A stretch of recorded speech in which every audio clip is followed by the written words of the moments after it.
નમસ્કાર મિત્રો, જયશ્રી નિજાનંદીના મંગલ પ્રેમ પ્રણામ.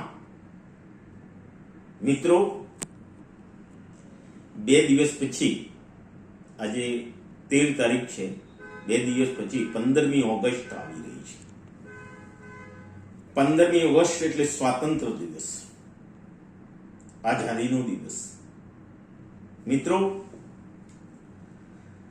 આઝાદીનું પર્વ એ પૂરા ભારત દેશની અંદર ઉજવાઈ ગયું છે. ઘણા બધા મહાપુરુષોએ આ આઝાદી માટે પોતાના બલિદાનો આપ્યા છે. એ આઝાદીને ખરેખર આપણે પચાવી શક્યા છે ખરા?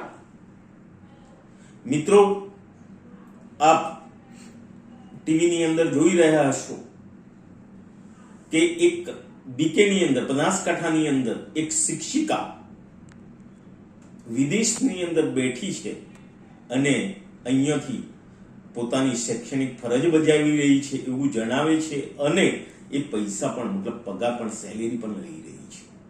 મિત્રો, ત્યાંના જે પણ સમાજ સેવકો છે, પોતાને દેશભક્ત સમજે છે, એ સરપંચ હોય, પંચાયત સદસ્ય હોય, ધારાસભ્ય હોય કે તાલુકા પંચાયત ડેલિગેટ હોય, એ લોકોની પણ જવાબદારી આવે છે.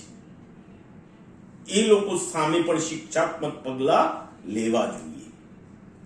અત્યારે ગુજરાત સરકારે એક અભિયાન ચલાવ્યું છે, તો તમે 2-3 દિવસથી જોતા હશો તો ટોટલી જિલ્લાની અંદર ઘણા બધા એવા શિક્ષકો છે કે પોતે ગેરહાજર રહે છે અને ગરીબ બાળકો સાથે શૈક્ષણિક ચેડા કરી રહ્યા છે.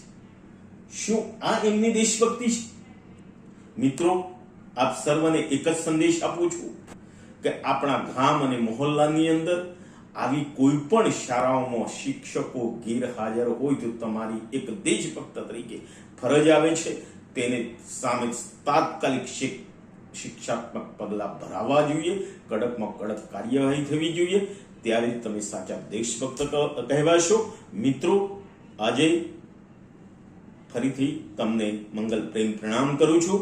વંદે માતરમ. ભારત માતા કી